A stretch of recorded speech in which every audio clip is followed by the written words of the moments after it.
Thanks for tuning into the Adam Carolla Show. You can watch the full show on YouTube. Just search Adam Carolla Show and hit subscribe so you never miss an episode. You can also get the podcast wherever you like to listen. And for extra content, ad-free episodes, and more, you can head over to our Substack and sign up today. Adam's on the East Coast at the end of this month. Don't miss shows in New York City at Rodney's, Thursday, January 29th, 7 p.m. with Anthony Scaramucci, and 9:30 with the Ace Man and special guests. Then he joins Megyn Kelly in Chester, New York at the Sugarloaf Performing Arts Center on Friday, January 30th, and on Saturday, January 31st, 2 shows at the Trump Kennedy Center in Washington, D.C. Tickets for all these shows and more information always available at adamcarolla.com. Yeah, get it on, man. Got to get it on. Charlotte McKinney back in the studio. Good to see you, my dear. You too. I will take the mic and just make sure you angle it toward me and lean into it. It'll be easier. Charlotte, I would say, first came into prominence with the Super Bowl commercial, right? Yes. Carl's Jr., which I just looked up. And quite a coincidence, but it was the Patriots versus the Seahawks. Oh, okay. That was your Super Bowl coming out party, and now here we are. Oh, how funny. Yeah, Not that I know anything about either teams, but...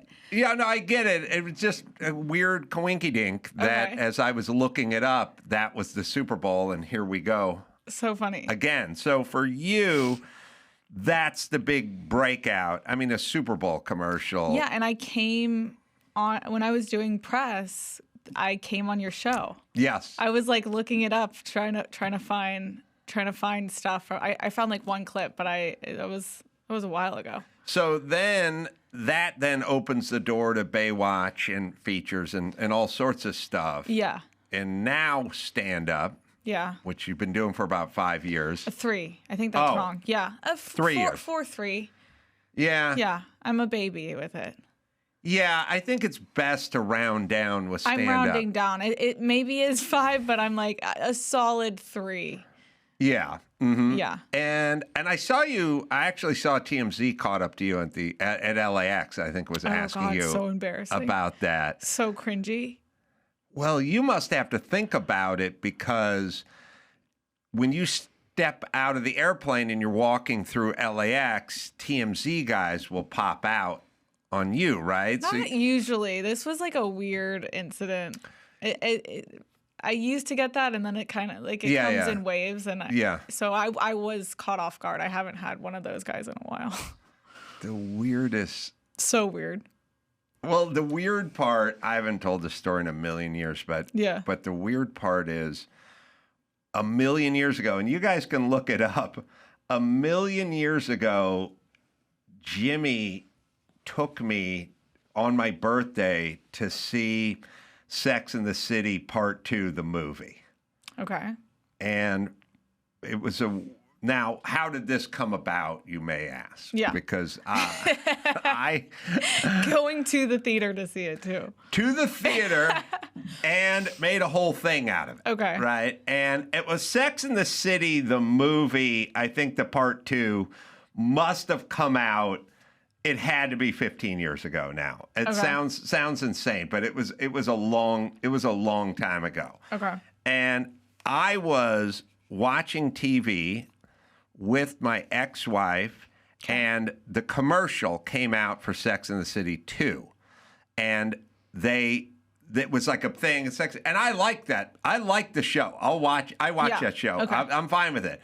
But it said, coming to theaters May 27th. And that's my birthday. So I jokingly said out loud, well, I guess we know how we're celebrating my birthday, as a joke. Yeah.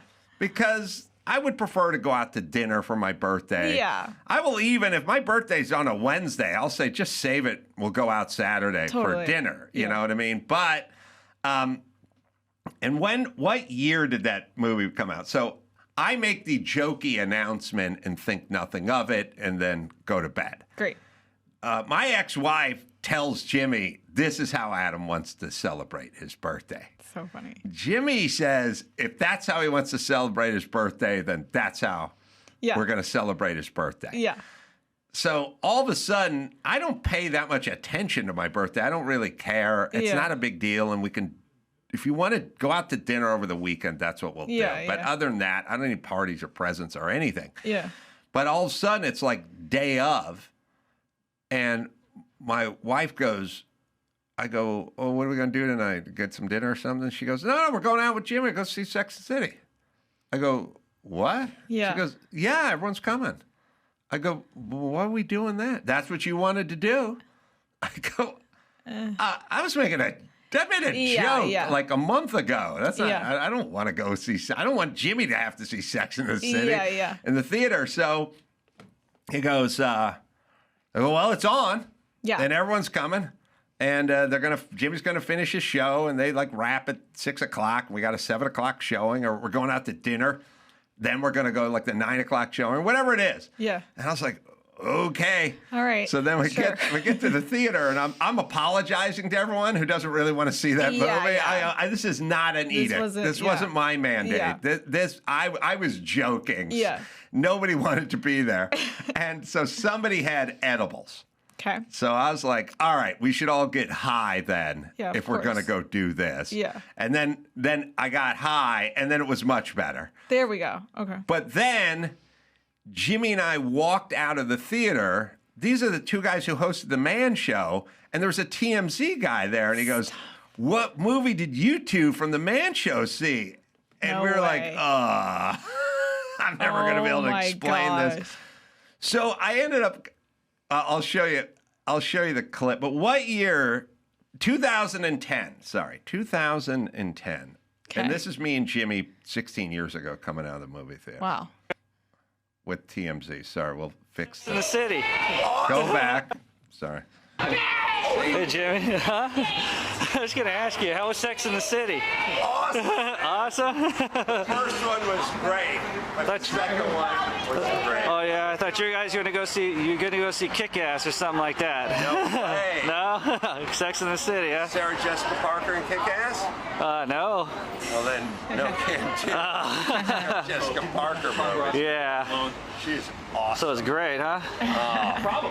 Wow. It exceeded expectations. Okay. Yeah. Wouldn't expect it from you guys. No. We always see these movies. Oh, really? Yeah. Okay. Absolutely. Right on. You ever walk into something well? Yeah. How was Sex in the City? Did you like it? Listen, can a couple of guys have a gay experience together without being questioned?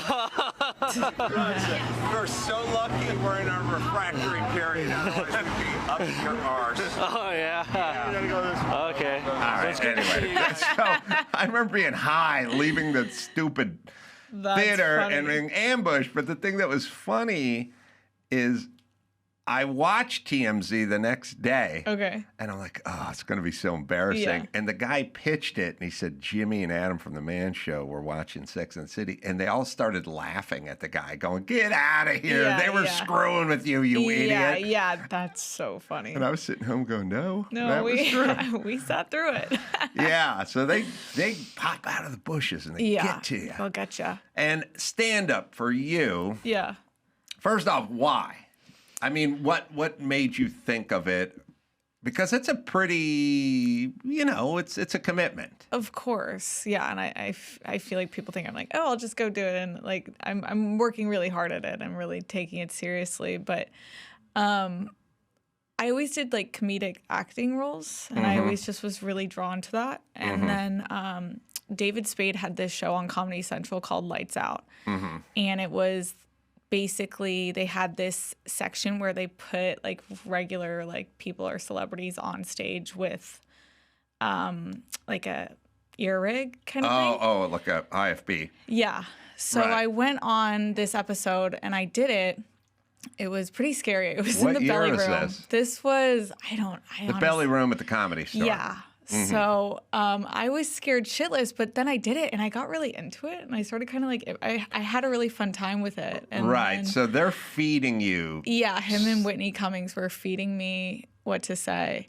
Yeah. Now, when I did the Man Show, we had a kid called the Man Show Boy, and we'd send him out and go harass people, and he had an earpiece in. I love that. And we would feed him I think lines. That's so fun. It was funny. Everyone loved Man Show Boy, and it can be done. Yeah. So do you go out on stage with no notion of what you're going to say? No, with this? Yeah, I don't mean when you first I was like, I don't mean in general. I was like, whoa. You have no thoughts in your head. No thoughts whatsoever. No, you have. They gave me no heads up. I didn't get to read anything. So you're going to just, and the audience doesn't know what's going on? No All idea. Right, so you're just going to, and how much time are you doing? I think I did maybe like 5 or 6. So it was really quick, but no, it was fun. And then I kind of just, after that, I was like, why don't I just try it? So you just walk out on stage and you will repeat everything they say. Yeah. It was. I want to see that. Let's see. I still use one of the jokes from this because they had a team of writers write for me. Okay. Play. Oh my God, I can't watch this. I know, it's so embarrassing. hard. Oh, and I kept sitting on the stool. Oh. It was a nightmare. I didn't know how any of it worked. Mm-hmm. It was. How's it going? I know I look like a news anchor with a tapeworm. I know I look like a news anchor with a tapeworm, but I still kind of use that. I was in Joe Dirt too. I don't know if you guys know this, but I was in Joe Dirt too. In case you're wondering what you don't recognize me from. So you're probably wondering what you don't recognize me from. Okay, this is torture. We have to turn this off. I get it. I get it. No, I get it. And it was my first time on stage, and I'm like, I'm moving so. It was really scary to have your first time taped on Comedy Central. I get it. It's nice. It's nice that all human beings are tortured by themselves, regardless of what kind of position they have in society. Like you think, oh, she's so beautiful and confident, and all the boys love her, and she's in the commercials and this, that, and the other. But everybody's just, I don't want to say insecure, but nobody wants to see themselves or hear themselves. I'm the most insecure person you will ever meet. And that's what I'm dealing with is I really struggle with like confidence and self-confidence. Well, why do you struggle with confidence and self-confidence? I think just years of being in this industry and like being put down and shitty boyfriends and just bad. I don't know. But so is it, it's weird because I don't have that many God-given gifts, but I've never had anxiety or insecurity per se. Yeah. But my look is not part of whatever I am in this industry. Yeah. So with women, if that's going to be a factor, and I think the aesthetic, let's just see if we can break it down.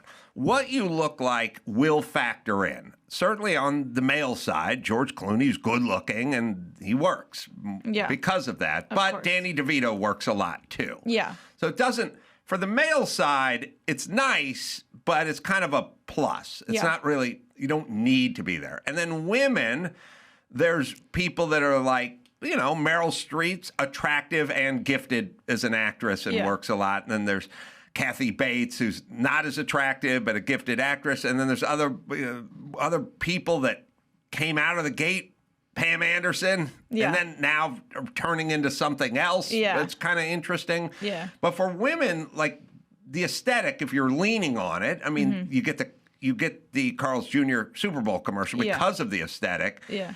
Then that's something you have to kind of contend with. Yeah, I mean, I'm grateful for it because I always wanted to find a way to get into acting and comedy, and I was like, whatever, if using my looks and doing this Super Bowl ad is going to get me to that next phase, I'm grateful for it. But I mean, it has its pros and its cons for sure.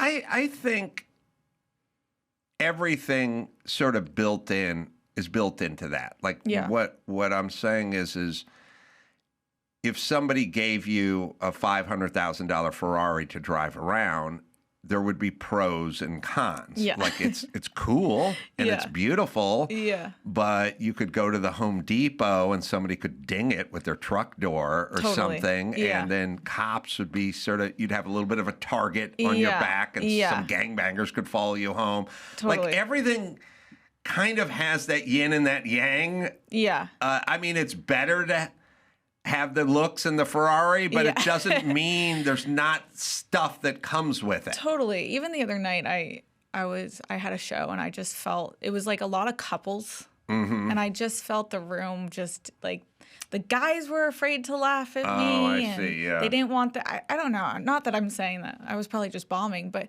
I don't know. Sometimes I definitely feel it's harder to win them over. That's why I'm very self-deprecating at the start and like this and that. But it's definitely challenging in a weird way. And I don't want to be like boo-hoo me, but it's definitely something that I would suggest this.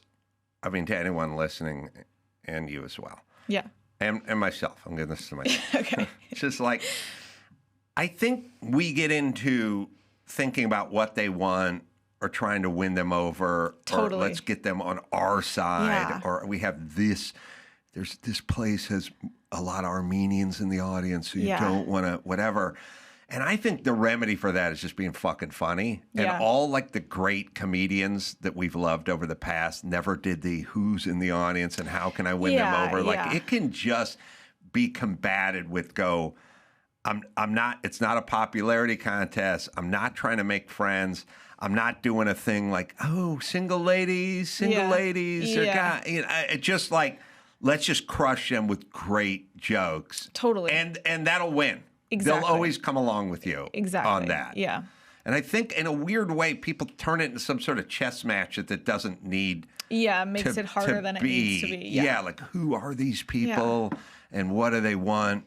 You know, like if you do a corporate gig, which I will do on occasion, it's always like, who are these guys? Yeah, what are they how do selling? I need to bring up their stuff? Yeah, and it's more like just get up there with great material and they'll go along with you on this, which is probably a better mindset. Yeah, yeah. So you're doing open mics, you're doing features, you're doing middles. Like, what are you doing? I am. I mean, I'm getting asked on shows and I'm like proper shows and this and that. But like during the week, I'm hitting mics and go to 2, 3 in a night and just like figure stuff out. But I'm just in a place I'm really trying to just get better. I don't like where I'm at. I don't like my material. I'm like, just like feel like growing pains with my whole set in this. So it's fun. It's hard as shit, and but I'm enjoying it. I'm super grateful. It is one of the few, not one of the few, more than most, the 10,000 hour rule applies to stand up. Totally. And that applies to being a carpenter as well, although carpentry, you sort of incrementally kind of work your way through it, and at some point, 2 years in, you kind of know your way around, but you don't know everything. But stand-up is just, you just have to log time.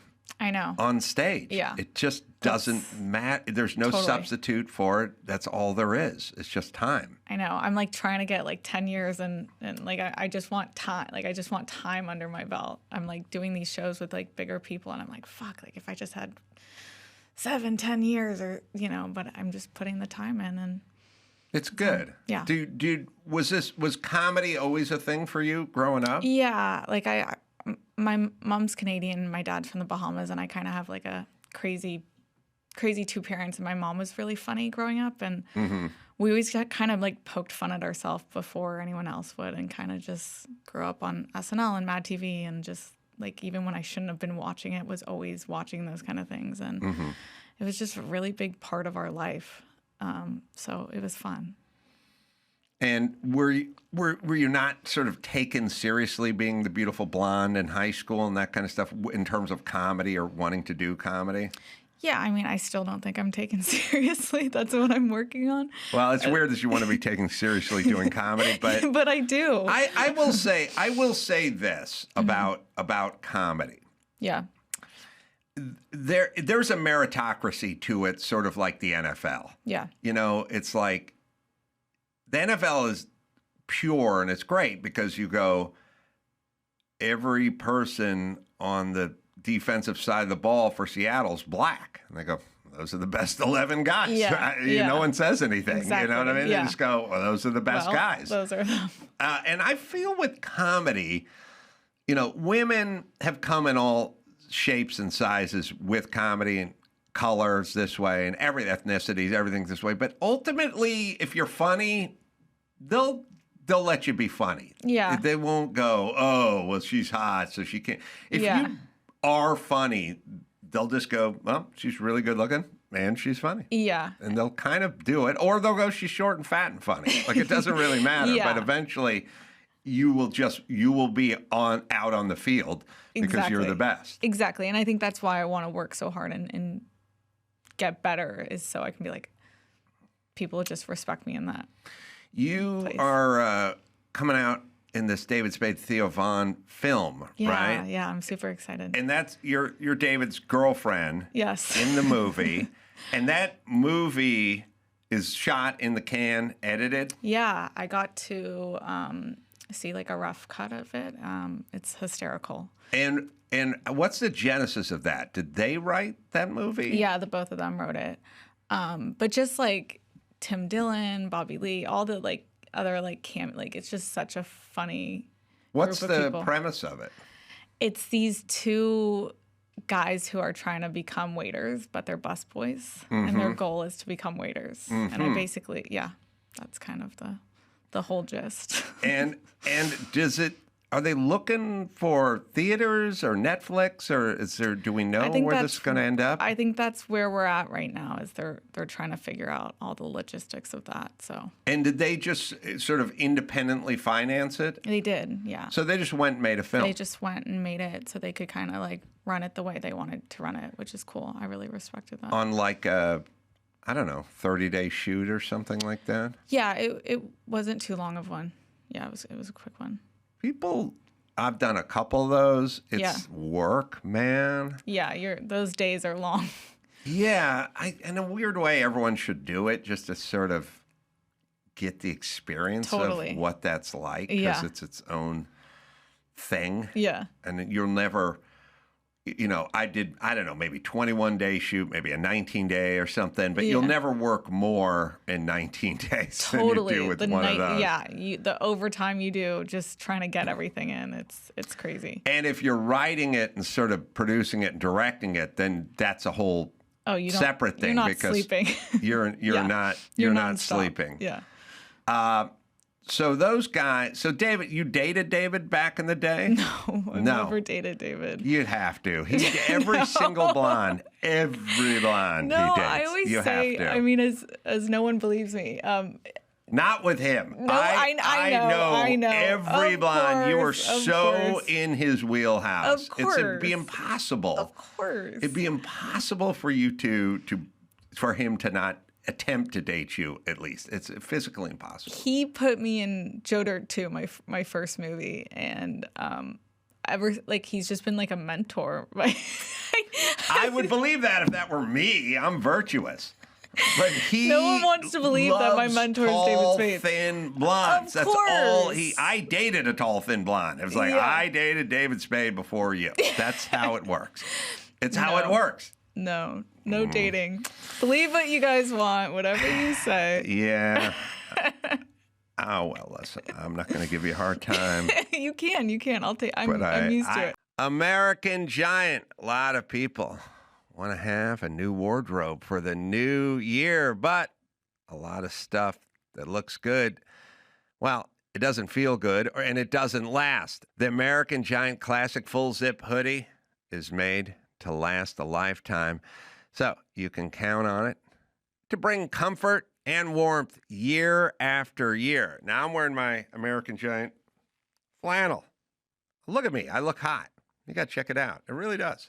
It's beautiful. It's thick. It's substantial. I do a lot throughout my day, and American Giant looks good, feels comfortable, and can handle all the activity. And I love this. It's all made in America. We should all support that. Come on now. So grab something built with the kind of quality you'll feel it for years and years and years, not months, years. It's American Giant.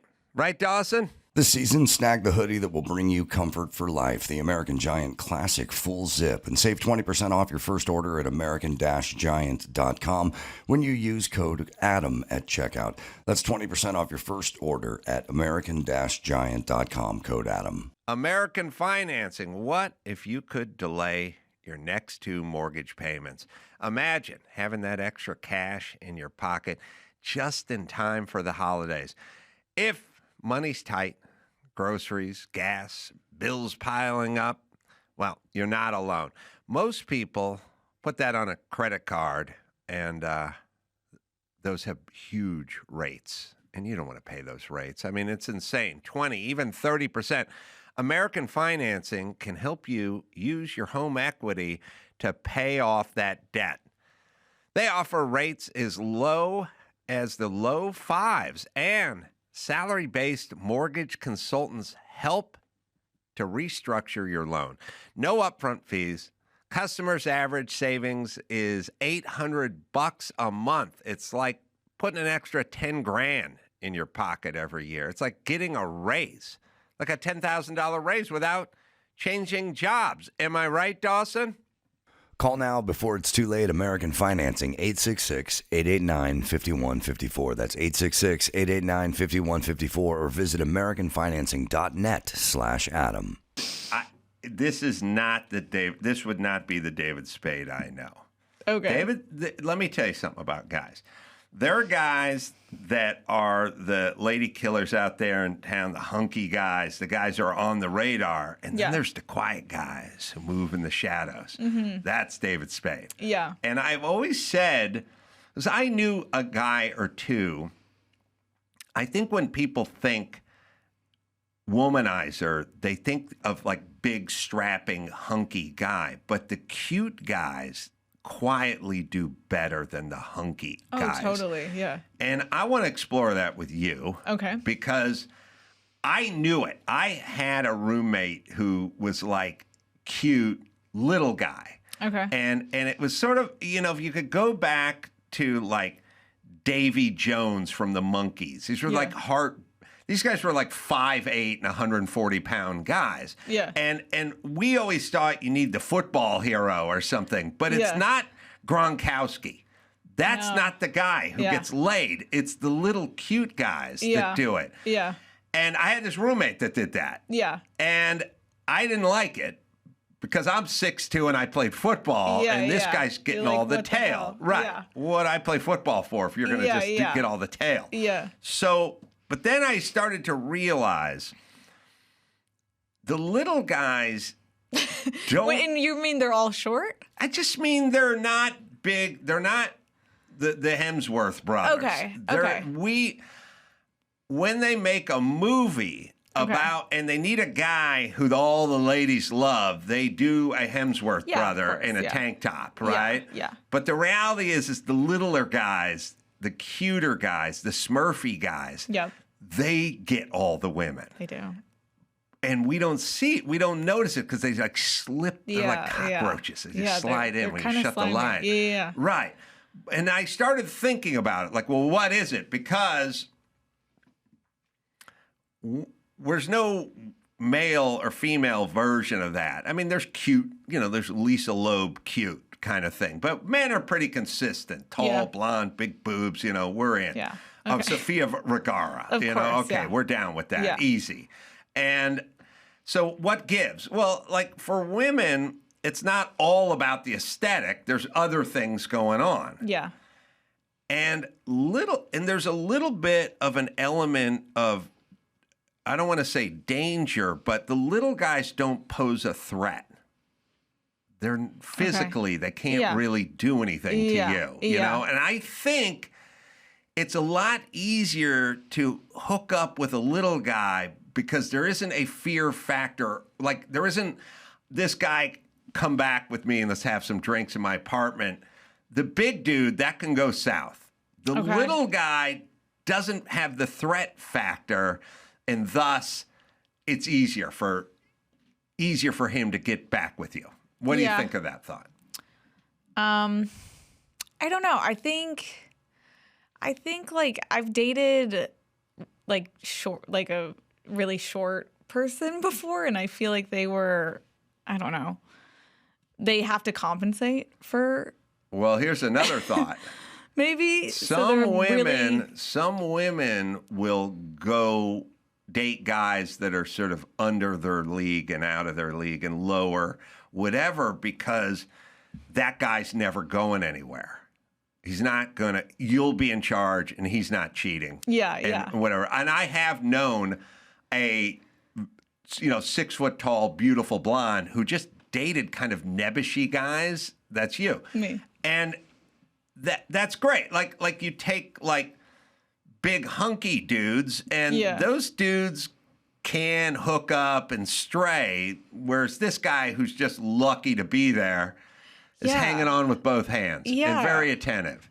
Totally. Is that a thing? Yeah, it's kind of like that joke Crystal does, the dating down. Like, I really connected with that. Yeah, see, the problem with, I think women have the capacity to date down. Yeah. Whereas men are so into the aesthetic that we can't date down. Because the same rule would apply.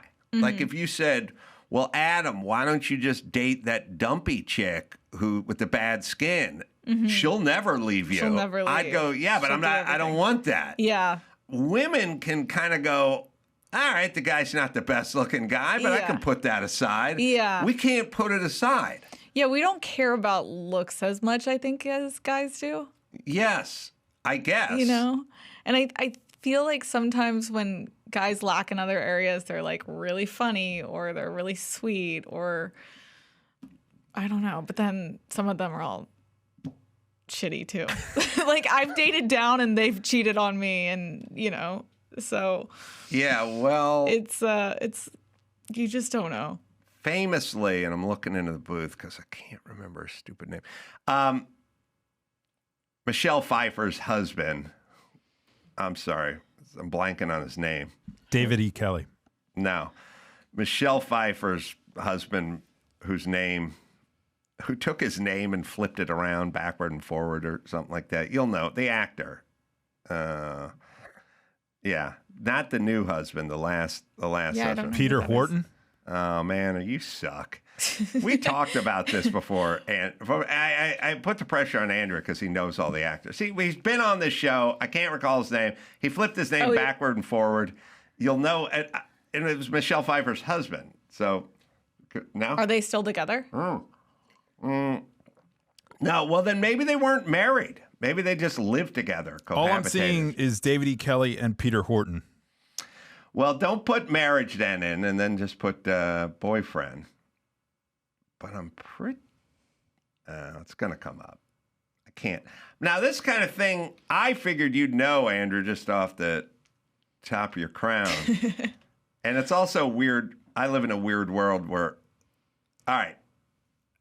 He's an actor, and they must, if they weren't married, I thought they were married. They must have just lived together and dated for a million years. Yeah. All right. Listen to what he says. Oh, Fisher Stevens. Right. Why is that not somewhere? I mean, why is that not on the internet? They were not. They were not married. They were just boyfriend. I just went right to husband. I don't know. I feel like I need a photo. I don't know who that Fisher is. Stevens, but Fisher Stevens wasn't he Stephen Fisher or something like that? That's what I was saying. Like I've talked about this, maybe not with you, Andrew, but I think Fisher Stevens swapped his Fisher Stevens for Stephen Fisher or something Born like Stephen that. Fisher. That's all right. I got as close as I could get, but I said husband. And the reason I said husband is because I think they cohabitated together. Okay. And they lived together, and they were together for a long period of time. He's from... he played the Indian guy. He's not even Indian in the Short Circuit movie.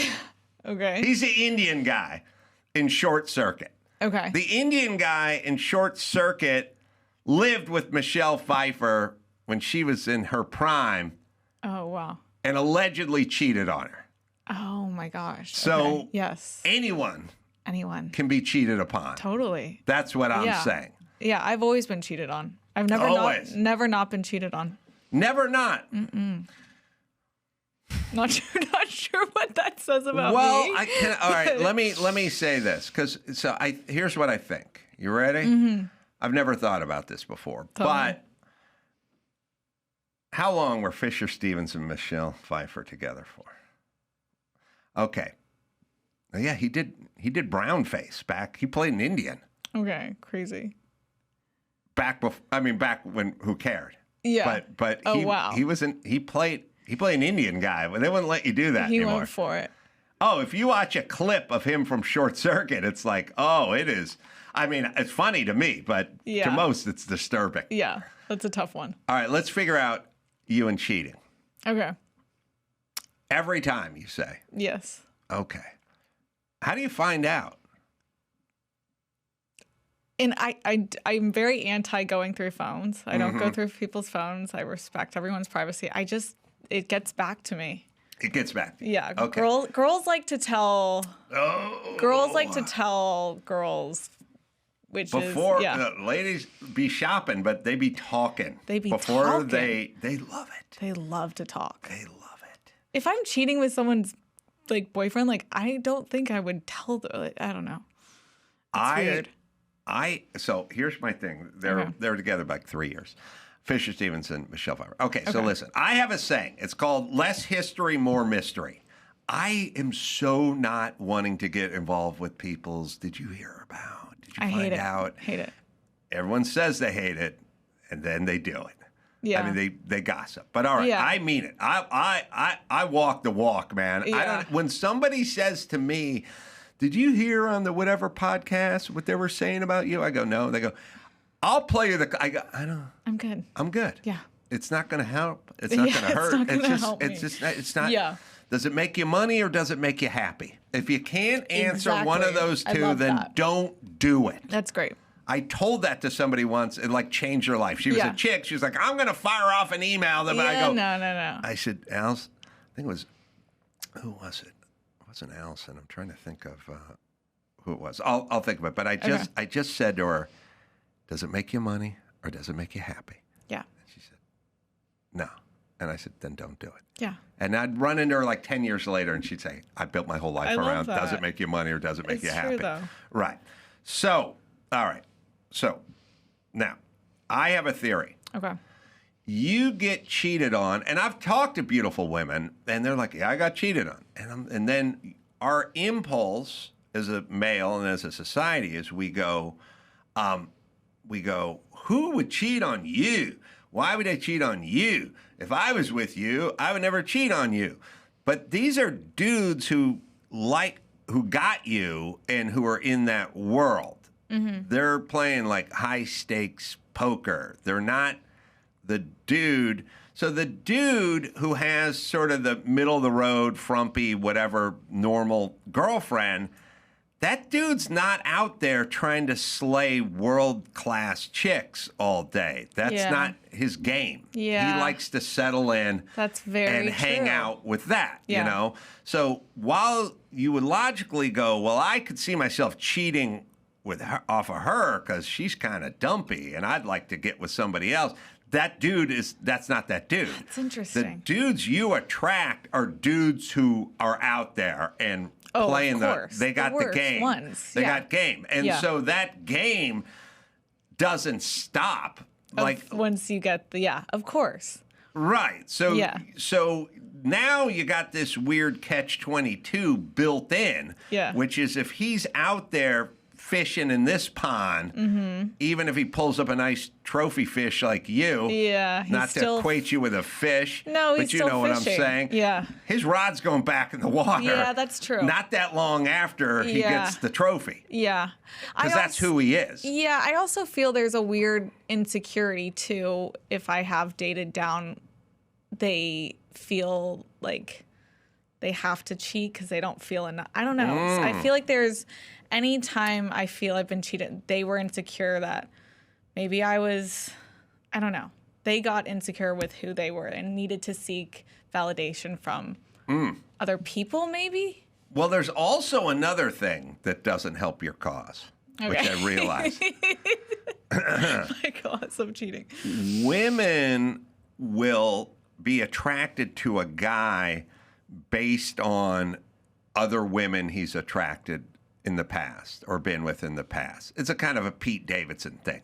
Okay. Pete Davidson gets to go from one hot chick to the next hot chick because he got the first hot chick. Yeah, and they go, he dated Kim Kardashian. Yeah. Oh, okay. Yeah, well, it must be good enough for me. Exactly. Because that's how women are wired.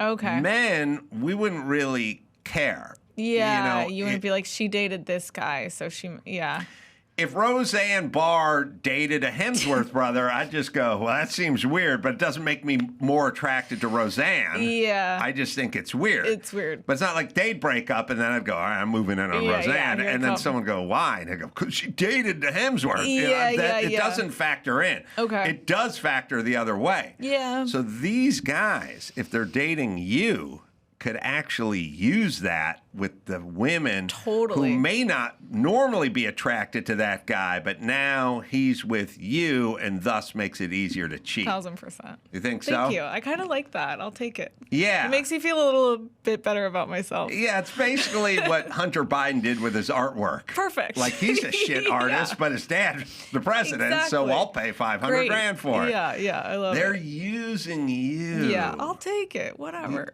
Well, I mean, if you think about it, it's kind of the ultimate compliment. Yeah. Okay, I'm feeling a little bit better about myself. Feel today. better about yourself? Thank you. That wasn't my intention, but okay. Fine.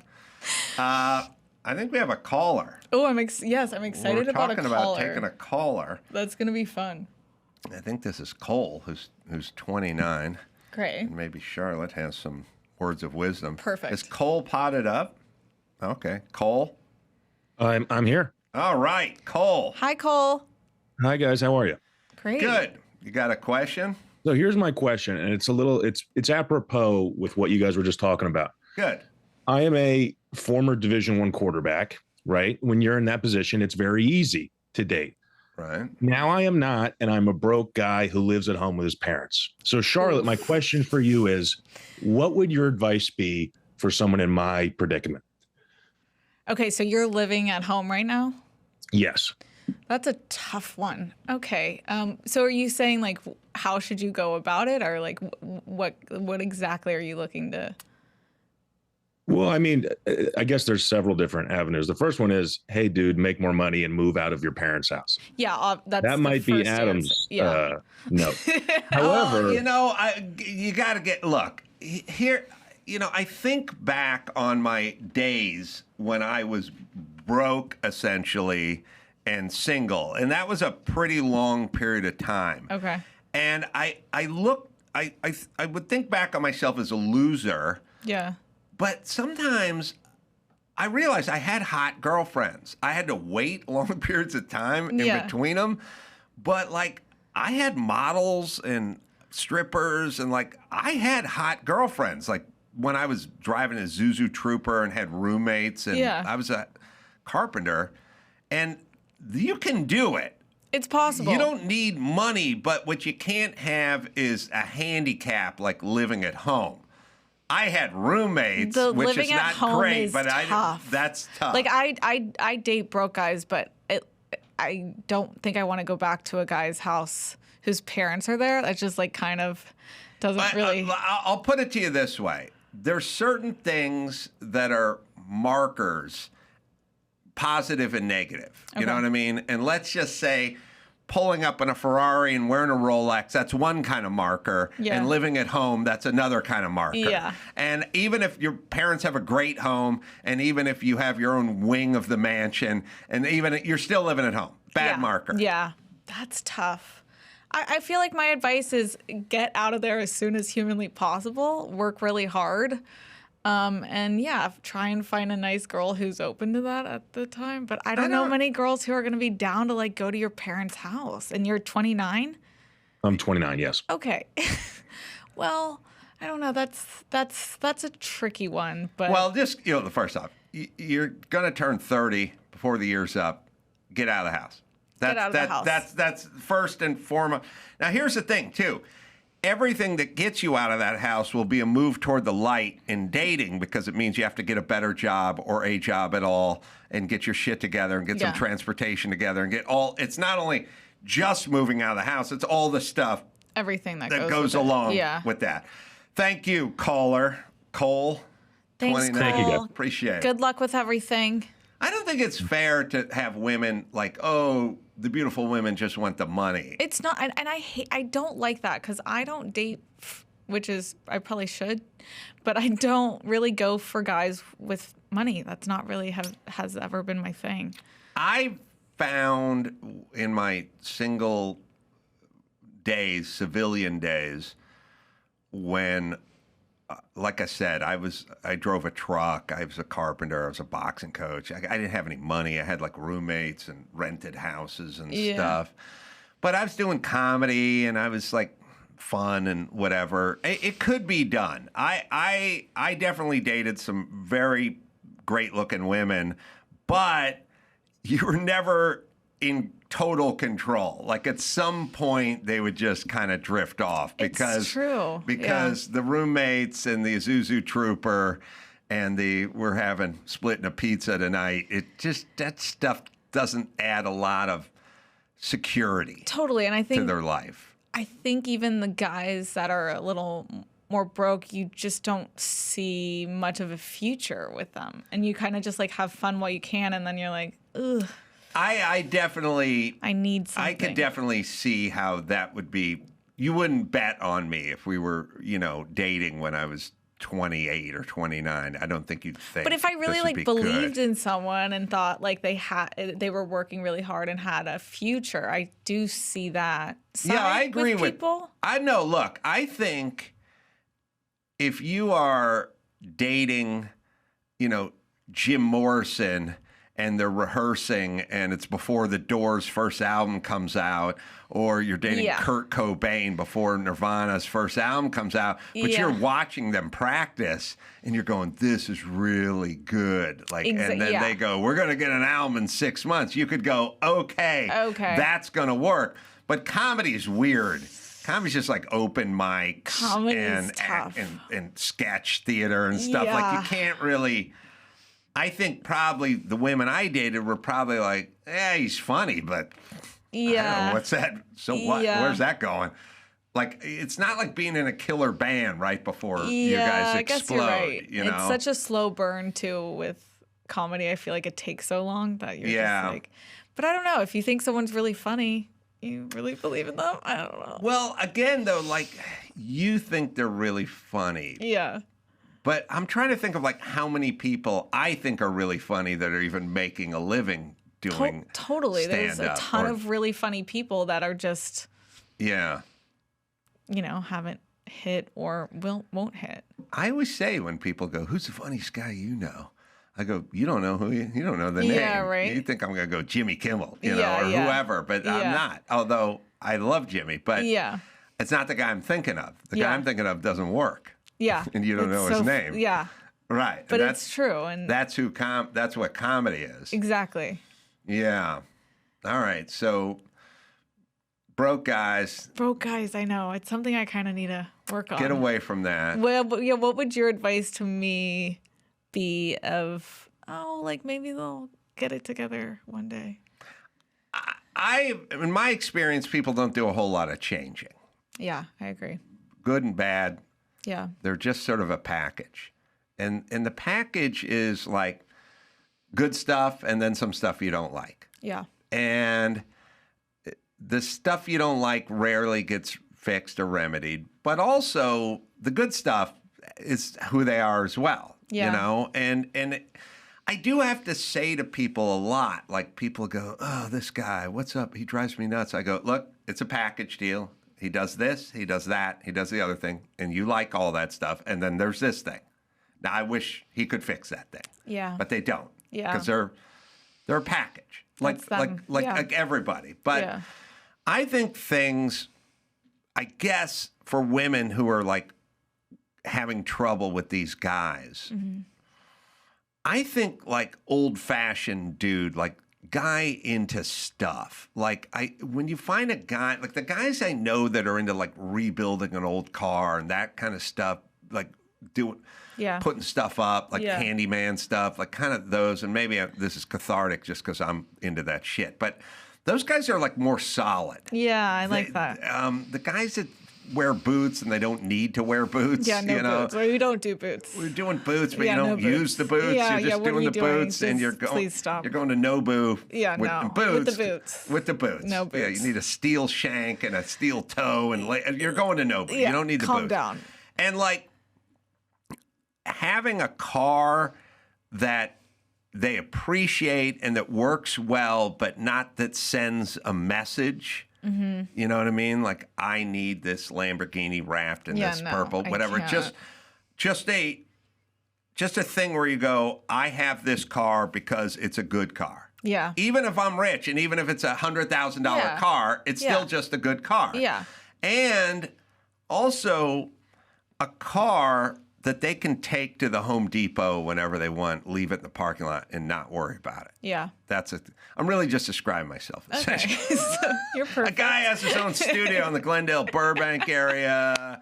That guy, kind of nappy, puby hair. That guy. Great car. Dad used to play the trumpet. Yes, that kind of guy. You need that. You need that. No, I'm trying to. I've found that the work with the hands guys are much saner than the pie in the sky idea guys. The idea guys can be tough. The idea guys are very tough. They're in their head. A lot of ideas. They're in their head. Yeah. Versus the rolls up the sleeves, gets the hands dirty kind of guy. But you don't want to date a diesel mechanic. No. So now where are we at? You know what I mean? Yeah. Like you go, all right, you take a guy, forget about me. Okay. Take a guy like Nick Offerman. Okay. That guy is a creative and he's an actor and he does all his Parks and Rec and movies and everything. But then every chance he gets, he goes into a shop and he gets the tools out and he makes a canoe out of mahogany or something. Okay, You know what I mean? And I would say that's probably a solid. That guy's been married for 25 years. Really? Okay. Because when he's not on the set, he's in the shop. Then he has that kind of mentality. Yeah. Or maybe a Mike Rowe type or something. Those guys are much more grounded, I think, than this guy's a producer, this guy's a director, this guy's a writer. Yeah. They're up in their head, and the up in their head guys, that's a double-edged sword. Yeah. You got to deal with the good, but there's a lot of stuff that comes along with that. Yeah, and I feel like at least men nowadays, they just seek so much validation and dopamine and like a constant. Now with like social media, they constantly are like craving something. Yes. Yeah, I would say stay away from the validation guys. Mm-hmm. Stay away. I'll tell you the other guys you got to watch out for a little bit. The guys whose moms babied them too much. No, when there's like, my precious angel creepy. can never do wrong. I can't. They're the worst fucking roommates in the world. I never dated those guys, but I've had them for roommates. They're the fucking worst. That's the grossest. They'll make the entire sink full of dishes, and then they'll just walk past it for 3 months because like you're supposed to clean it up. Yeah, everyone's their fucking mom.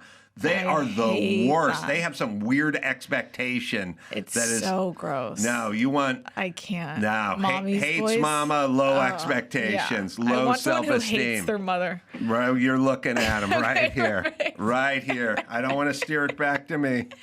Not a fan. Not a fan of the mom. She wasn't a fan of mine. Great. I'll do my own cooking. Perfect. Although I don't have to because Crystal cooks. But I will. You will.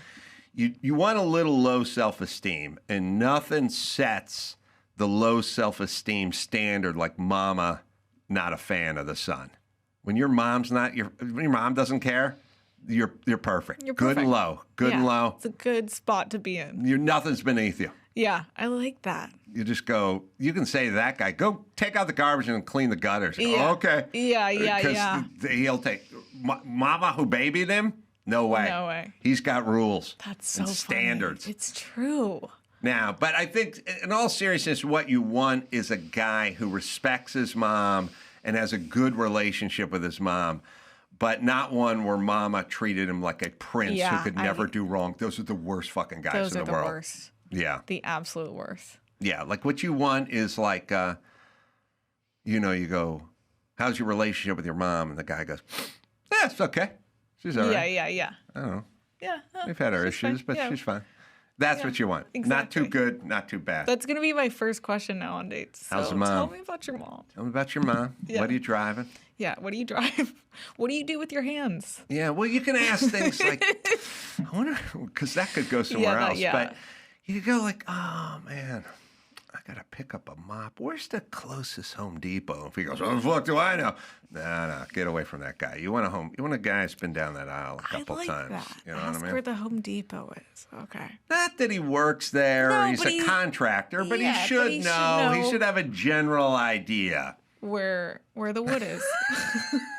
I like that. All right, Charlotte. Let's see. Let's give you a plug. Facebook and Insta at Charlotte Do McKinney. I have Facebook? I don't know. Oh, yeah. Oh. I just read what this says. Everyone under 40 has Facebook, don't they? I guess. Maybe I have one. The movie, the Untitled movie, perhaps? Yeah. With Theo and it's David? called Busboys. Oh, It has a Busboys. name. Yeah. Oh, Busboys. Okay. Busboys, yes. Yeah, coming out soon enough. Yeah. I would say when it comes out, come back. Yeah. And No, totally. We'll get all into it. Yeah, I would love that. That'd be great. All right. Great to talk to you again, my dear. So much fun. Thank you so much for having me. Sure. We'll take a quick break, and then we'll bring ELISHA in, and we'll get some news in right after this. Homes.com. Well, some might say Homes.com is the best home shopping site. It may be Homes.com's super comprehensive and transparent agent directory. Or maybe it's that Homes.com is the only site that always directly connects you with the listing agent who knows the home the best. Perhaps, just perhaps, it's because Homes.com has the most in-depth neighborhood content of any home shopping site that's extensively researched to highlight the personality of each neighborhood. Homes.com goes above and beyond to bring home shoppers the in-depth info they need to find the right home. I always use Homes.com. And you should too. Homes.com, that's Homes.com. We've done your homework. O'Reilly Auto Parts, yeah. They are in the business of keeping your car on the road. They offer friendly, helpful service and the knowledge you need to keep that car rolling down the highway. If you can't figure out something with your car, and sometimes I can't figure it out, well, I always go to O'Reilly. They're always my first call. They have thousands of parts in stock and can test your battery for free. Need wipers, brake lights, or quick fix? They can help you with all of it, and they'll get you the right part and back on the road. Everyone who works there is knowledgeable and friendly, and they're professional parts people, and they're at O'Reilly. And they're your one-stop shop for DIY auto stuff, in-store or online. It's O'Reilly Auto Parts, right, Dawson? Stop by O'Reilly Auto Parts today or visit us at O'ReillyAuto.com/Adam. That's O'ReillyAuto.com/Adam. It's time to check Adam's voicemail. Hey, Adam, this is Doug from Cincinnati. I just made a big batch of chicken paprika. My wife loved it. Get it on. You can leave us a message at 888-634-1744. Let me tell you, people, you will not go wrong.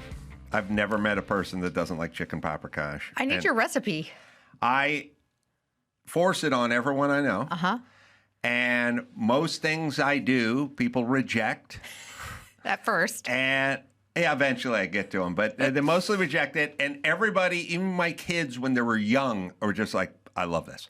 I love it. And so does everybody. Okay. So get into it. Get the family recipe. It's pretty, you can go online and get it. It's pretty basic stuff, but it's got to be traditional. Okay. And it's got to be, it does not Get the tomatoes out of there. There are no tomatoes. Okay. There will be no place for tomatoes. Is this as like the Americans, we add tomato paste to everything. We turn everything to a fucking sloppy Joe. That's ugly American shit. Okay, so is that like the chili debate of like beans or no beans in the chili? Is that the tomato paprikash thing? For me, I like beans in my chili, but if you're no bean in your chili, you're more into chili than I am.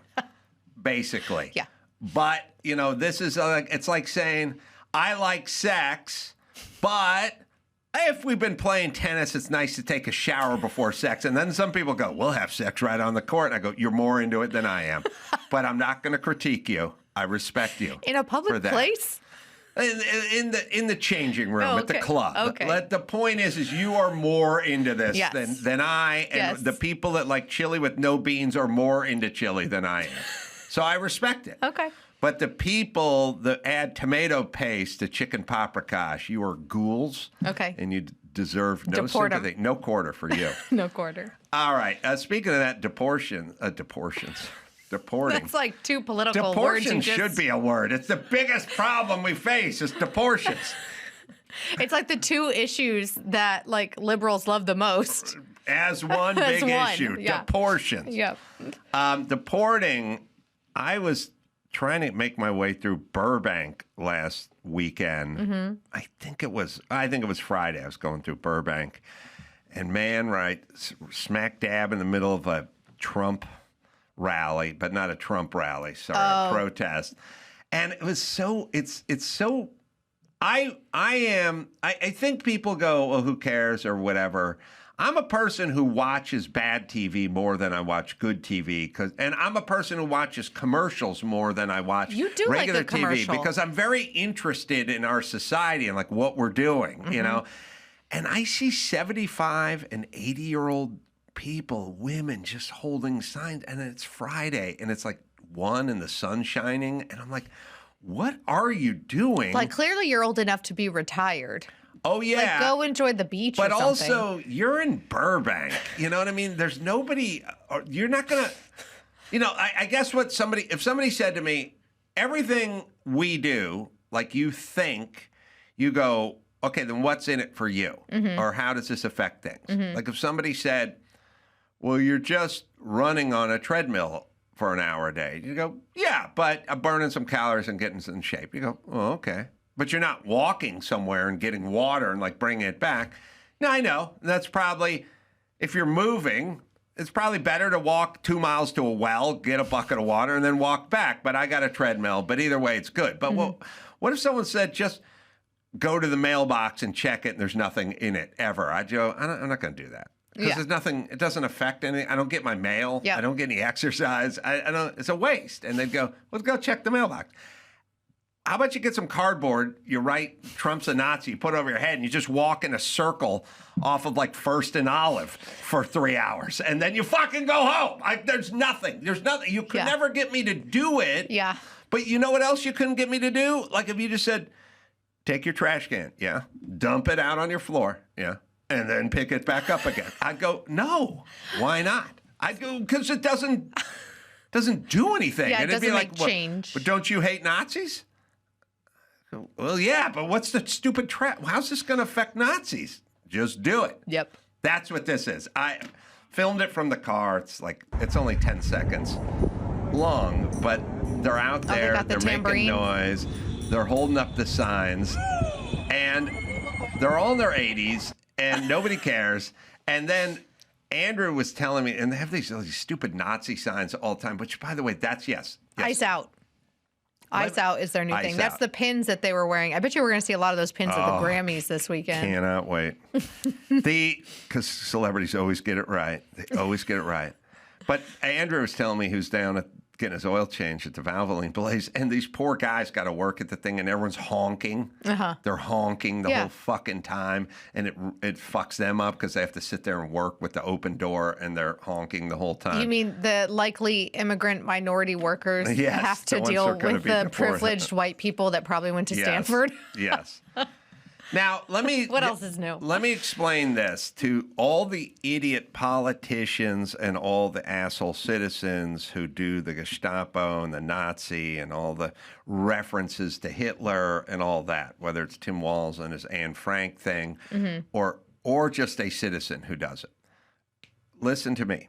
They go, I'm not asking anybody to pick up arms and shoot anybody or do anything to Stephen Miller or Tom Homan or Donald Trump or anybody. I'm just calling him a Nazi. Okay, here's the thing.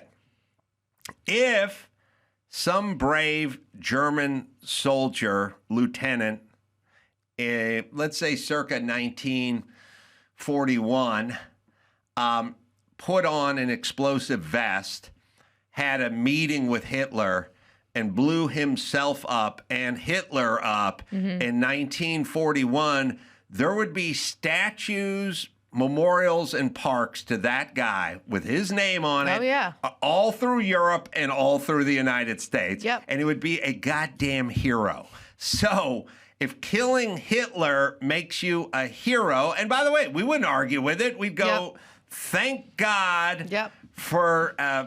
Thank God. And turns out there have been movies made about the men who made that attempt to kill Hitler. Valkyrie. That were in the ring. Yeah, but we'd all know the name of Helmut Schmidt. Yeah. We would all know the name of Helmut Schmidt, and they would teach about Helmut Schmidt, the man who blew up the Fuhrer and himself. Yeah. He would be taught alongside Martin Luther King and Abraham Lincoln, and there would be memorials to that guy everywhere, including Germany. We would all know the name of Helmut Schmidt.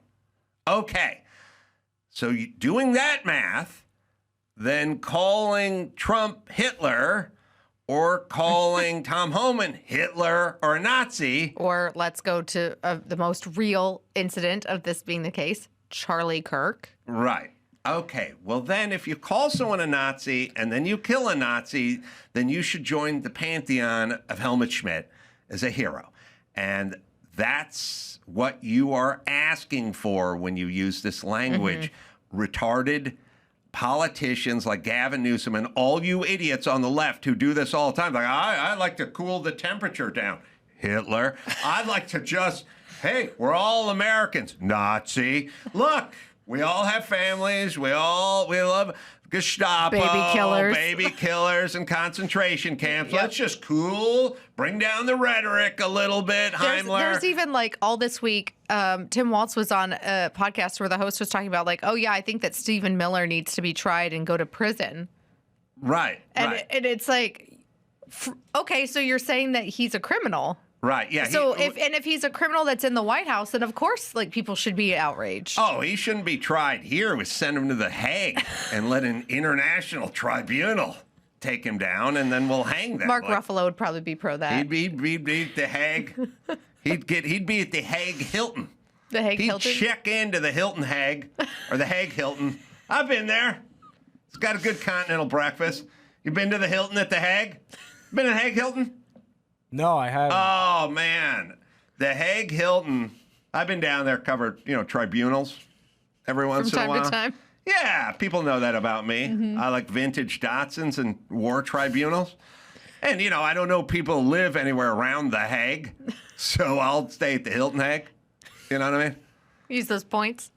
I'll get Hilton Hague points. Hilton Hague honor points. Yeah, and they do I know it sounds nuts, but they do a poached egg, which I call a poached Hague, which is like a sandwich, but it's like European. Why did you say that as I was taking a sip? You have not done the Hilton Hague egg sandwich? No. Oh, shame on you. No. Yeah. I need to. Yeah, you haven't gotten around. Group retreat. Yeah, so we'll anyway. Go cover Stephen Miller's Ruffalo would be case. checked in for an extended time at the Hilton Hague. He'd be so excited. Mm-hmm. It's like he's up there with the people, and I mean, Tim Walz and others have said it's like international law. International law. Right. So you assholes are going to get people killed because you won't stop with the Nazi references. Or at the very least, pepper sprayed and tear gassed and maybe arrested and spending a night or a week in jail. What is the... They love it, though. Could I Airbnb a place by the Hague? Oh, I bet you we could. We could. They have like an Airbnb Hague? I have the app. See if there's an Airbnb Hague. Like if I want to get down to the Hague, Let's see. And bring a few buddies, and maybe me and Ruffalo can go there and play like Connect 4 or something at night after the proceedings. After the proceedings. Right. What's the closest I can get to the Hague with an Airbnb? And what is the closest, the Hilton Hague, I need a place walking distance to the Hague. Oh, to it? So we're going to have to search by the app. How many friends are we bringing? Just you and Mark Ruffalo? Just me and Ruffalo are going to the Hague. Okay, so 2. Mm-hmm. Oh. I mean, honestly, it's not bad. You got a lot of options. I got a lot of Hague-related options? You do. I mean, only for a couple $100 a night. Oh, do you want to sweet. splurge and see what the one that's $458 is? Ruffalo needs a fire pit. Oh. All right. Any place with a fire pit. To burn the Constitution? He just needs a fire. I don't know. He says one of these actor guys. This one has a garden. Okay. You could take a nice soak in that bath. We could. Together. Mark likes a soak. I'm sure he does. You know what he likes most after a nice chat by the fire pit? Oh, no. Good soak. We'll do a soak at the Hague. You could probably get a private chef to make you your Hague egg. We could do the Hague egg. Yeah. Have our Airbnb Hague. You could make the egg on an egg at the Hague. Oh, now you sound like green eggs and ham, I know. don't you? It's because it's the mom and me. I don't even know. What is the closest big city to the Hague? I don't even know. That's a good question. Is it like in Switzerland? No, Netherlands. Netherlands? It's in the Netherlands. I knew that. It's in the Netherlands. Okay. But I don't know the closest city. I thought it was Netherlands, and I thought maybe Switzerland because they're always neutral. It's Amsterdam. It is. Amsterdam's this is getting better by the second. What's it? Because I like to spend time in the red light district, and so does Mark. And they don't do proceedings on like Saturdays and Sundays, you know? How far could we get? Let's see. It should be noted that Valkyrie, hold on. Rotterdam is closest. That's the closest city to The Hague. Okay. How far is Rotterdam at? And how's their red light scene? I bet you'd have to make a connection like LAX, Amsterdam, Rotterdam. They got a robust rail system over there. Really? Oh, yeah. We could ride our bikes. It's that socialist country, hop man. a train, be in Rotterdam in no time at all. Can I just come along, not for the red light part or the sleeping and soaking together, but for the tulips? Oh, there's a pancake cruise? Oh, damn. From The Hague or is that Rotterdam? Mark loves... That's Rotterdam. Okay, here's all I know about Mark Ruffalo. Uh-huh. As much as he hates Trump, he loves pancakes and cruising. I mean, who doesn't? You know that? People who like pancakes that much, though, might be Nazis. His thing, he said to me, you pick out the place. It's got to have a fire pit. We need a soaking tub built for 2, and I need pancakes on the river. Okay. So I think we're pretty covered. Now, how far is Rotterdam from The Hague? About 5 kilometers. Oh, well, shit. That's like 3.2 miles. 3.2 miles. That's nothing. Thanks for the metric How to tell conversion. Alicia's run 5K before. Oh, that is a serious. That's walkable. Yeah. And then how far is Amsterdam? Because we like to blow a little steam off at the red light district as well. So we're gonna. I love figure that we're out. actually looking this up. Yeah. Oh, nothing is that far there. Oh. That's like how long it would take us to drive from here to downtown LA at this point. Oh, that's 50 minutes. All right. So we're either going to go to the Hague Hilton or we're going to go to an Airbnb by the Hague. But either way, when they bring Stephen Miller in there, me and Mark are going to be ready for it. All right. Mm-hmm. Now I'm coming up with you could have an apartment in Amsterdam. Mm-hmm. We'll keep a place there. Yeah. Or a room in Rotterdam. Yeah. Room in Rotterdam, an apartment in Amsterdam. The egg cake, though, is the best one, though. Shopify. So, it's the new year, and you've got an idea you want to make a reality. Start your business with Shopify and make your dream become a reality. Shopify gives you everything you need to sell online and in person. They give you lots of tools. You can choose from hundreds of templates to match your brand. Marketing is built in too. Create email and social campaigns that reach customers wherever they scroll. As you grow, Shopify grows with you. Handle more orders, expand to new markets, and do it all from the same dashboard. It's Shopify, right, Dawson? In 2026, stop waiting and start selling with Shopify. Sign up for your $1 per month trial and start selling today at shopify.com/Carolla. Go to shopify.com/Carolla. That's shopify.com/Carolla. Hear your first this new year with Shopify by your side. Pluto TV has thousands of free movies and TV shows. What? This is the mindset. Free. This is the mantra. Free. This is the mindset. With movies like Joe Dirt, Pixels, and 50 First Dates. This is awesome. And TV shows like Survivor, SpongeBob SquarePants, The Fairly Odd Parents, and Ghosts. Pluto TV is always free. Huzzah! Pluto TV. Stream now, pay never. You're welcome. All right, what do we got with the news? Well, speaking of people within the Trump administration, Donald Trump has signed an executive order for the feds to take over LA's current nightmare situation to rebuild and boost huge home opportunities to hopefully help rebuild. He actually, this story came out earlier today, and this is from just a few minutes ago, talking about it. He kind of lambasts, rightfully so, Gavin Newsome and Mayor Bass here. It happened, but we got it all done in 20 days, the whole place. And yet now, still, more than a year later, they don't have permits. Almost nobody is building. So I haven't told this to Lee Zeldin yet, but I'm going to put you in charge of getting permits. I think we're going to override the local authorities because they're never going to have it. And when I was told that there's a provision where you can override the local authority to get things done, case of, because it's really, to me, it's a national emergency. What they've done to these people is horrible. It's just horrible. And they'll still vote Democrat. Can you believe it? After all, it's just, they get used to it. Although I must say we converted many. We'll probably convert a lot more. But I just want them to get into their houses. And I don't want a big section of the area built into low-income housing. They want to put low-income housing right smack in the middle of it. And that's not the American dream, you know? You didn't do that. And low-income housing is great. I built a lot of low-income housing, but you don't put it there. This is one of the richest neighborhoods in the world, and we're going to let those people. And I recommended strongly that everybody gets the approval, immediate approval to build a house, and you give them a 10% bonus so they can build a house 10% larger than they had before if they want, for all the suffering they've been caused. All right, you can pause it for a second. So LA, here's basically LA and California sort of in a nutshell. Mm-hmm. If you want to know, like, what is your relationship with the government like? Okay, the relationship is they will completely screw the pooch in terms of fire prevention. Mm-hmm. They will not manage the forest. They will have an empty aqueduct and will have dry fire hydrants and will cut back on staffing for the fire department. And we will mismanage the whole thing to the point where huge swaths of the city get burned to the ground. Okay, that's the first part. Yep. In terms of politics in LA and who we're dealing with. Second part is then when it comes to rebuilding, we'll not expedite anything.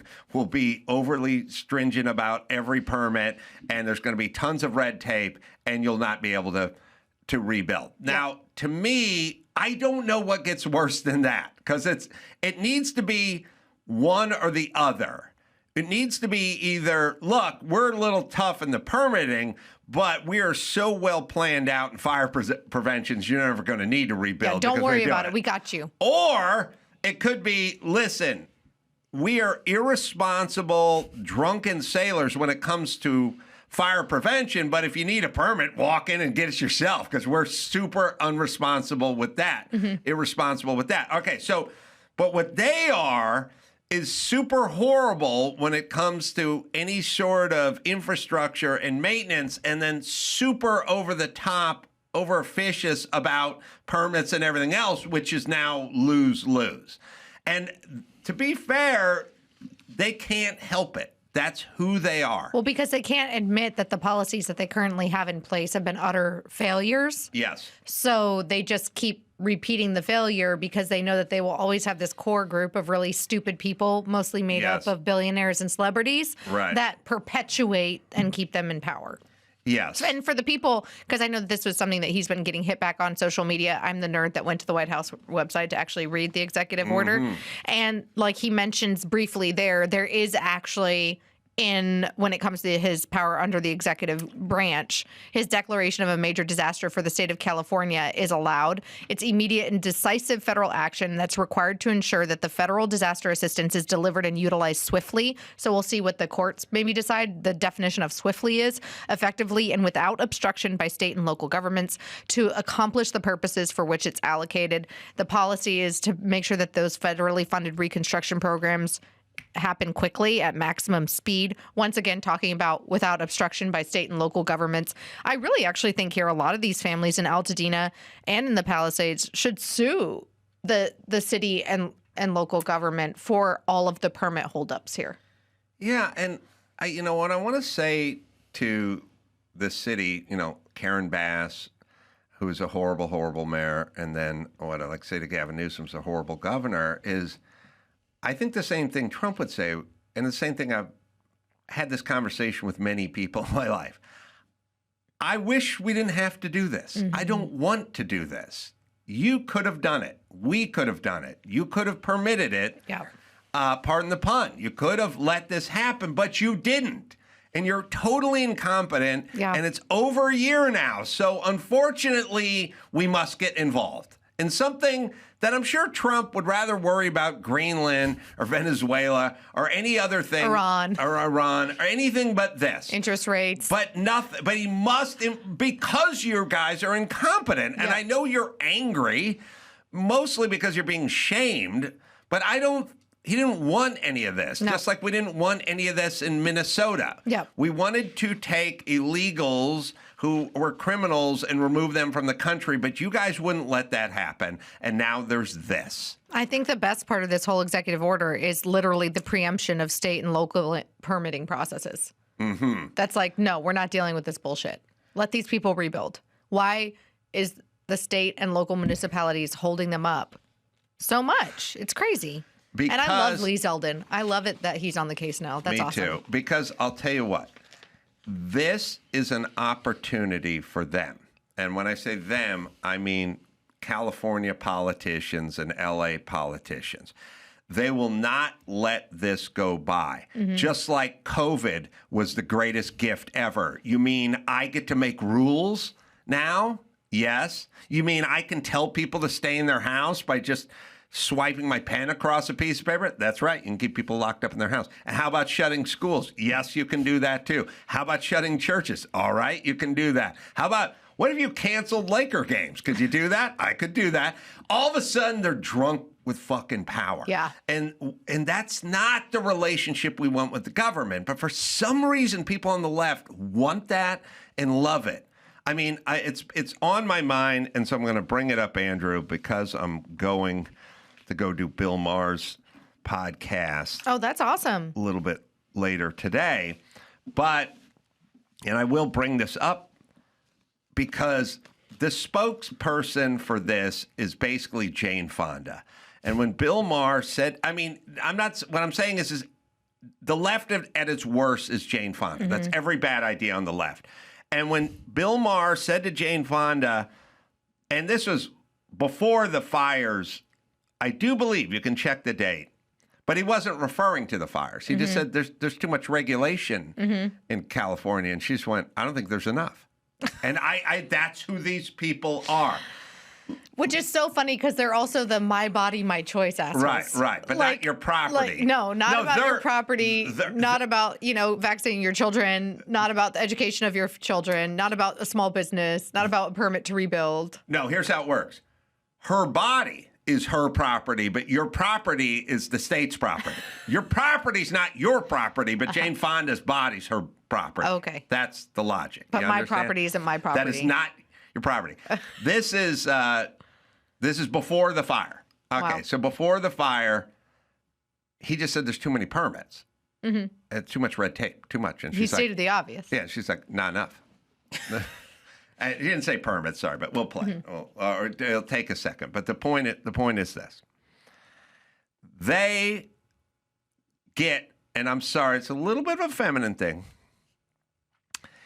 Permitting is you have to go in and ask permission of them to do something. Yeah. And they get an adrenaline surge. They love it. Their nipples get hard when you go in there and go, could I have permission to do something? They go, oh, not so fast. No, I think that they like to hold the keys. Right. They hold the keys. Mm-hmm. So COVID was great because they all dove on it because they love big government and they love shutting beaches and they love telling you what to do. And by the way, the less it made sense, the better for them because that's more control. And this is you having to ask them permission to build stuff and they go, ooh, not so fast. True work. Winter job sites. Don't mess around. Oh, man.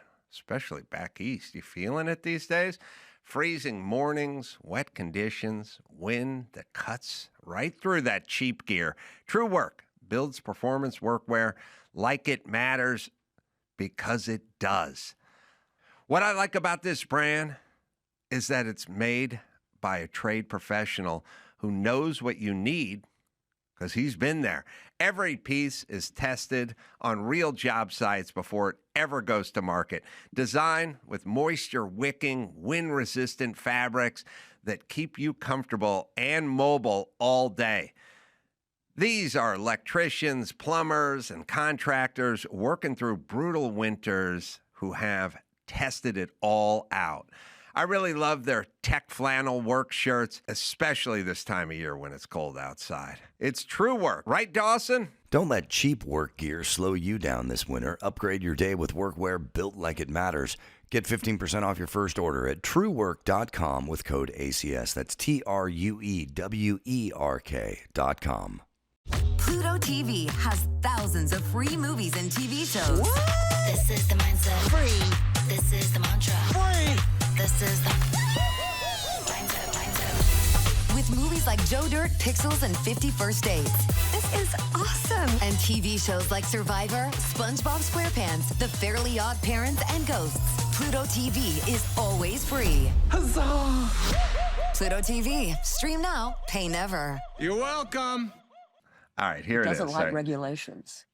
Well, we live in a soup of toxic chemicals. If we don't regulate it, we're all going to die of cancer. That's true.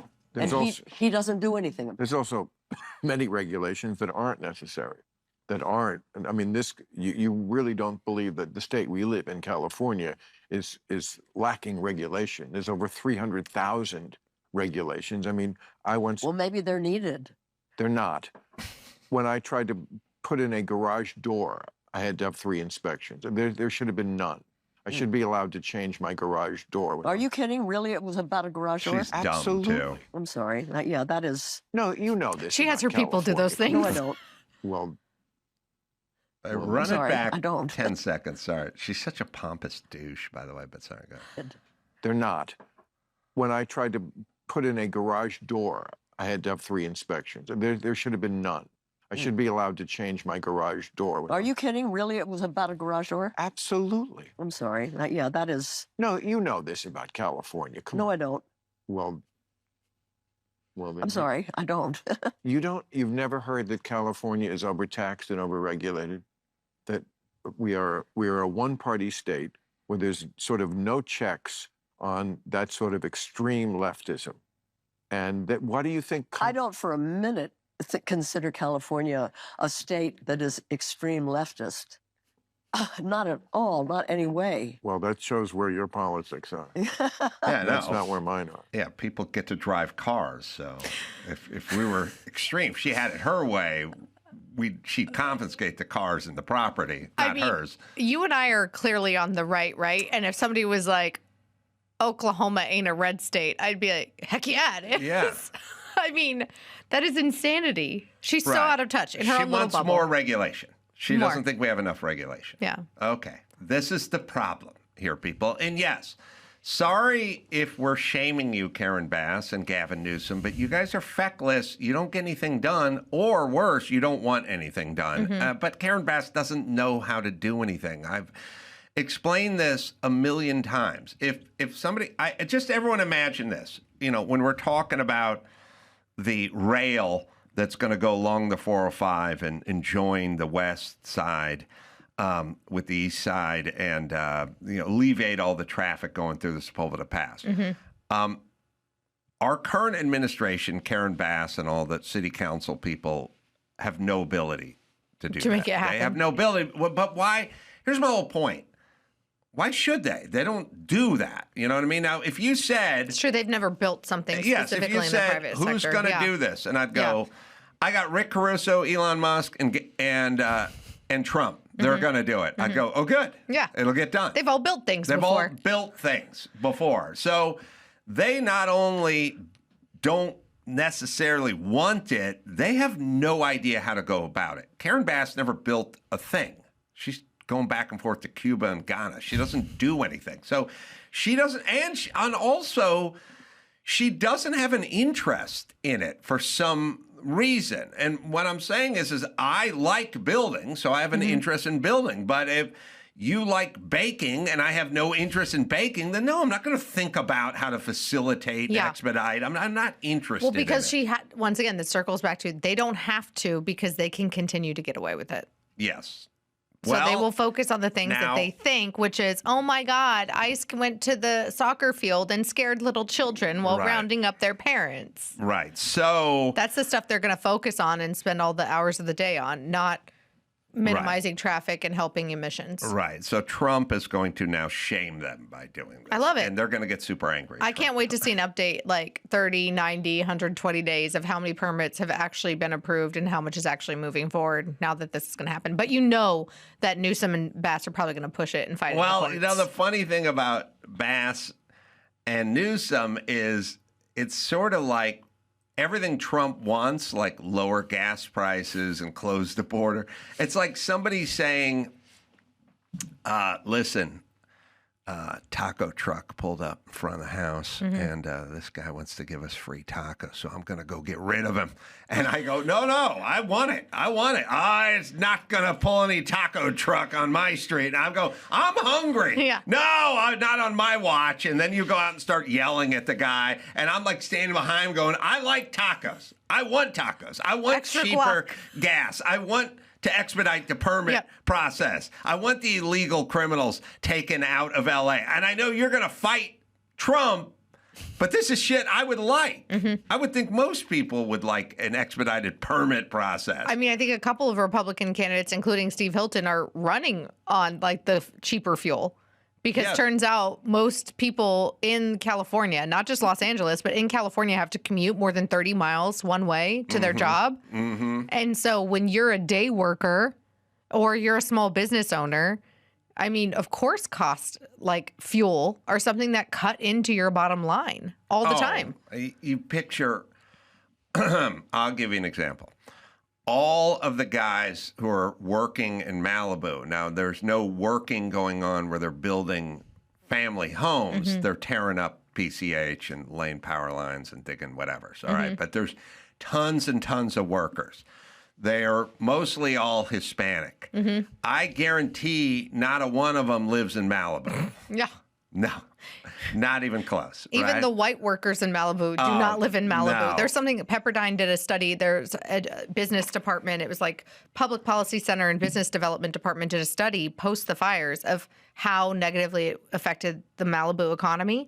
And of the I'm like rounding numbers here, but like of the 3,000 people that actually have jobs in Malibu, something like 2,600 of them commute from the Valley or South LA.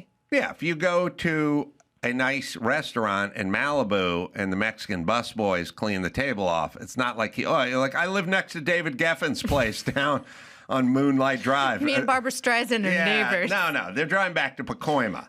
So every single dude who's working on PCH in Malibu, not one of them, and I'm not making an exaggeration, I'm saying zero, live in Malibu. Most drive trucks, and certainly the equipment and the trucks, and they're hauling stuff, and they have trailers and everything like that. They're getting 12 miles a gallon. At best. At best. And they all live on the other side of the hill. Could be Sun Valley, could be Pacoima, could be Van Nuys, Sherman Oaks, whatever. They're going over the hill. Most all the Mexicans who are doing all the work live in that area.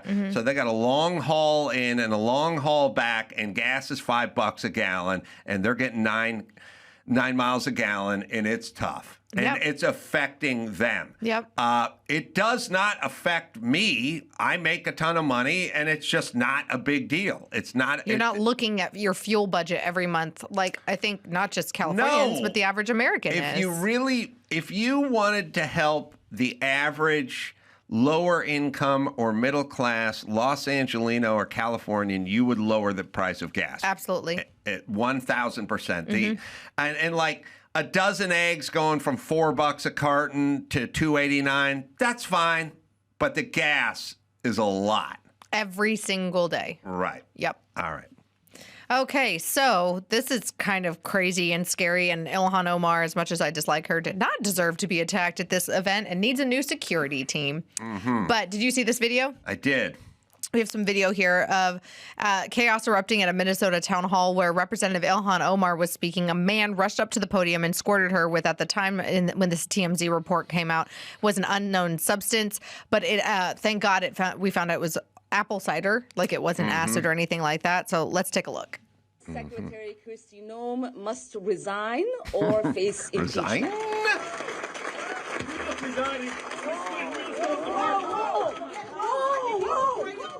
Whoa. I don't know. By the way, I'm most fascinated in the women who always stand around going, "Oh my God, oh my God." The reaction? What is happening? And then they start narrating. Hey, a guy stood up and he made stuff and he sprayed. Yes, bitch. Yes, we were all here. We saw it with our own eyes. What's going on? It's like, okay. I love it when women are like, "Did you see that? Did you see? What's happening? Did you see that?" That is a very large security guy. She needs to have security, like on where that guy is with the blue sweater vest on. She should have had security there. The moment that guy stands up, that security guy should have tackled him. He was too far away. Ilhan chases the guy. Good for her. I would have done the same thing. She's feisty, that one. If somebody attacks me, my reaction is to respond in kind. It's probably stupid.